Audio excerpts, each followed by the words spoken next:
又見面啦。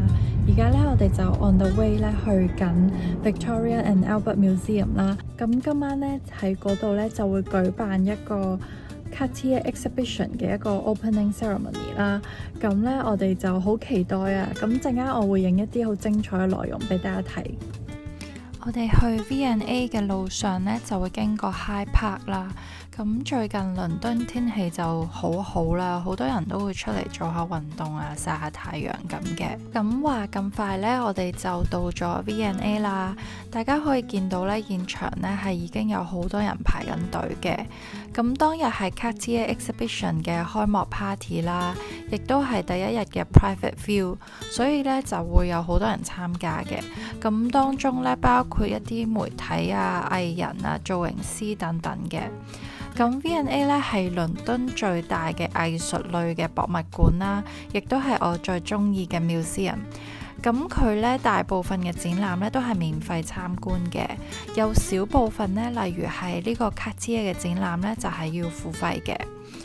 咁如果係住喺倫敦而又對藝術有興趣嘅朋友呢，咁我就好推薦大家得閒呢就嚟行下啦。咁入到去呢，就見到大家已經係 enjoy 緊個 party 噶啦，被 invite 嘅 guest 呢，就要喺門口登記之後呢，就可以入去噶啦。咁因為呢個 opening party 呢都係幾盛大嘅，咁所以當日啲 guest 呢都有盛裝出席嘅。咁現場呢就有提供一啲酒水啊，例如係 champagne 同 cocktail 等等啦。咁入到去冇幾耐呢，就有一個 V&A director 嘅一個 speech 啦。Ladies and gentlemen, good evening. Welcome to the V&A. My name is Tristram Hunt. I'm the director of the Victoria and Albert Museum, and it's my enormous privilege to welcome you to the private view of Cartier. No subtitle, just Cartier, the jeweller of kings and the king of jewelers. The V&A and Cartier were established only 5 years apart, and we both shared an ambition to take craftsmanship and design to the realm of art, transcending mere utility for enduring artistic legacy. This evening, Cartier's incredible history and continuing excellence is explored across more than 350 objects, which immerse you in the Maison's unique aesthetic identity. 咁我好中意聽 V&A director 嘅口音嘅，咁佢嘅口音呢係好純正嘅英式口音啦，係真係好好聽嘅。咁 director 咧喺 speech 度呢就有提及到呢 Cartier 呢係 the jeweler of kings and the king of jewelers。咁我之後呢會喺片中同大家講解下點解佢會咁樣講嘅。咁聽完 director 嘅 speech 之後呢，我就撞到幾個朋友啦。咁然之後我哋傾咗幾句之後，就決定去參觀個展覽啦。咁因為要 match 珠寶呢個主題呢，我當日呢就着咗一件 Balmain 嘅閃靈靈嘅連身裙啦，同埋 Chanel 嘅手袋上面都係有一啲珍珠同埋啲珠片嘅 embroidery 嘅。咁因為 V&A 係好大嘅原因啦，咁我哋都行咗一陣啦，咁我哋就穿過呢個 sculpture 嘅呢個 hall 啦，咁之後呢，就排咗幾分鐘隊呢，就入到去啦。咁一入到去呢，就見到一頂好靚嘅皇冠啦，同埋一啲好靚嘅展品嘅。咁因為現場呢就係比較多人啦，同埋佢嗰個展品嘅量係比較大嘅原因呢，咁我就揀咗一啲我覺得係比較靚同埋比較特別嘅一啲作品出嚟呢，就影俾大家睇嘅。咁大家可以見到啦，呢個羽毛嘅 tiara 呢係非常之特別嘅，因為呢其實我平時都有留意開好多高級珠寶啦，但係呢我都冇見過呢係將真嘅羽毛呢就擺喺珠寶上面嘅，咁我就覺得好特別同埋好靚啦。咁我覺得呢個設計呢，佢係高貴中呢帶一啲調皮咁樣嘅。咁然之後，大家可以見到呢條 ruby 嘅頸鏈呢係超靚啦，因為呢個 ruby 嘅顏色呢係好珍貴嘅，佢應該係一個血甲紅嚟嘅。咁大家都知道而家嗰個紅寶石佢個產量係越嚟越少啦，咁佢個價錢呢就越嚟越貴啦。咁佢咁樣儲齊一條頸鏈上面有咁多粒嘅咁靚嘅顏色同埋淨度嘅 ruby 呢，係非常之難得嘅。咁呢頂呢係一位印度收藏家嘅一個皇冠啦，咁佢嗰啲寶石呢就係鑲得好緊密嘅。咁我發覺呢，印度同埋中東嗰邊嘅收藏家呢，佢哋中意嘅風格呢係會將啲寶石呢鑲得比較緊密咁嘅。咁呢頂 Aquamarine 嘅 crown 呢，我都係非常之中意嘅。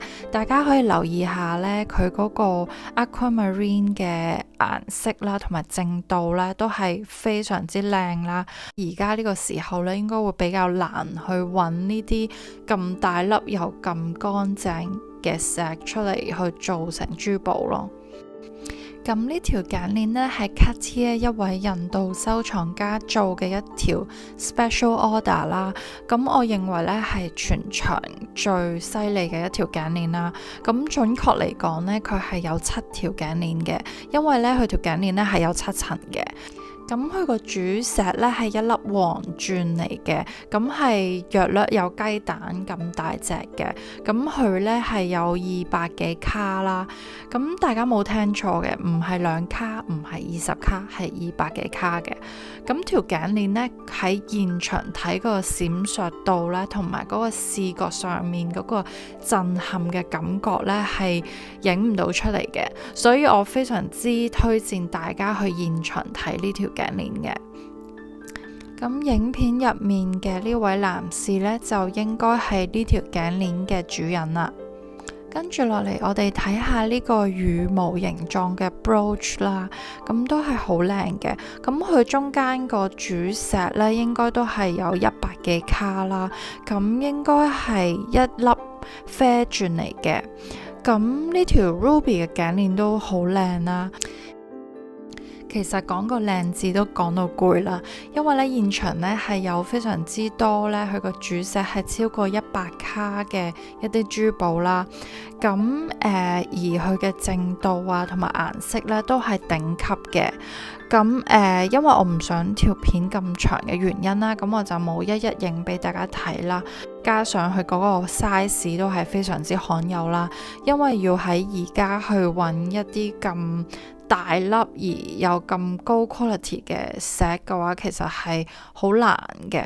咁所以佢哋將呢啲咁犀利嘅珠寶、咁罕有嘅珠寶去集齊咗喺同一個 exhibition 呢，我覺得係非常之難得嘅。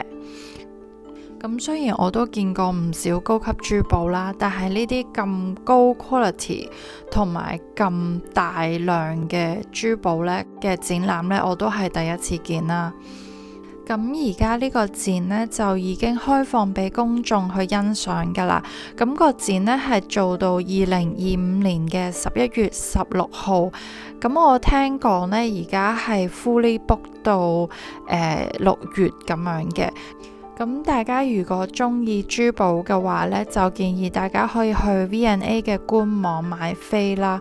咁佢嗰個飛呢 weekday 嘅價錢呢係27磅啦，咁 weekend 個價錢呢係29磅嘅。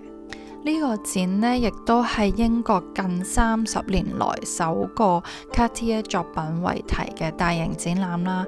咁 Cartier 呢喺20世紀初以嚟呢，就有好多皇室同埋貴族嘅客戶名單啦，所以先會被稱為 The Jeweler of Kings and the King of Jewelers。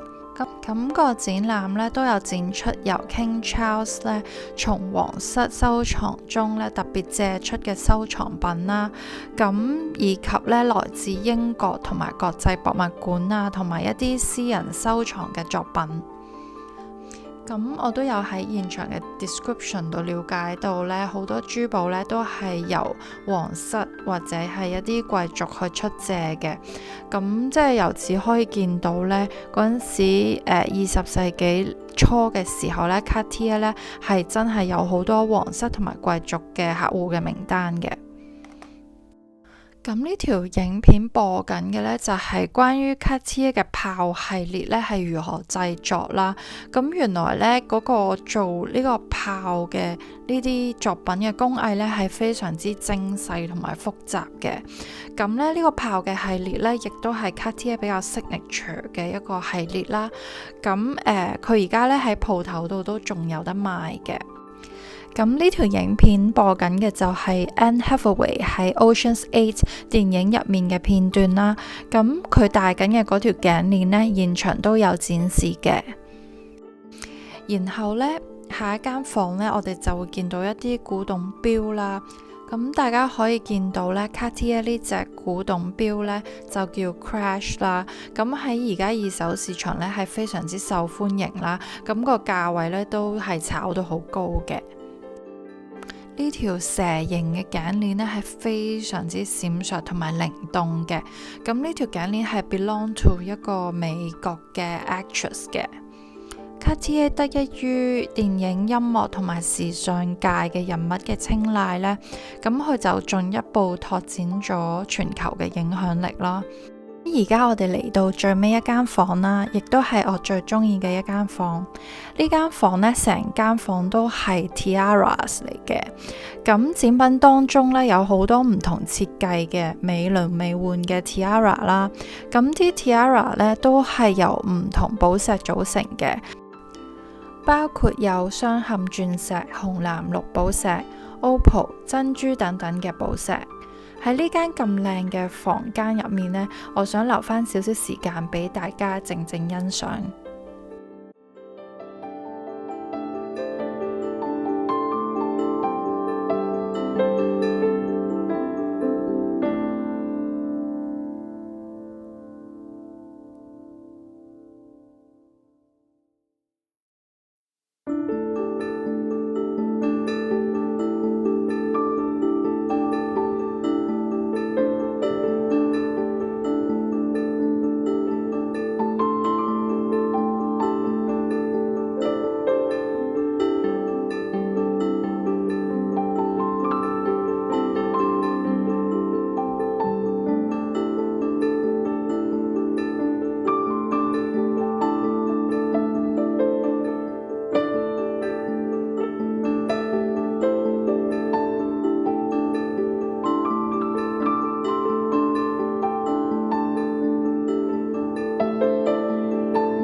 咁呢，我哋睇完個展呢，出面仲有得買一啲關於呢個展嘅書啦，同埋一啲紀念品啦。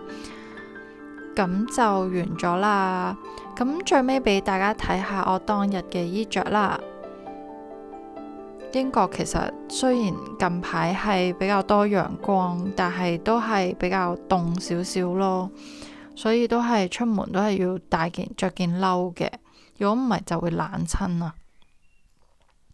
咁如果大家中意我呢類型嘅影片呢，就請記得 like 同埋 subscribe 我嘅 channel 啦。咁我之後呢，會影更加多好睇嘅內容俾大家睇嘅。咁多謝大家收睇，我哋下條片見啦，拜拜。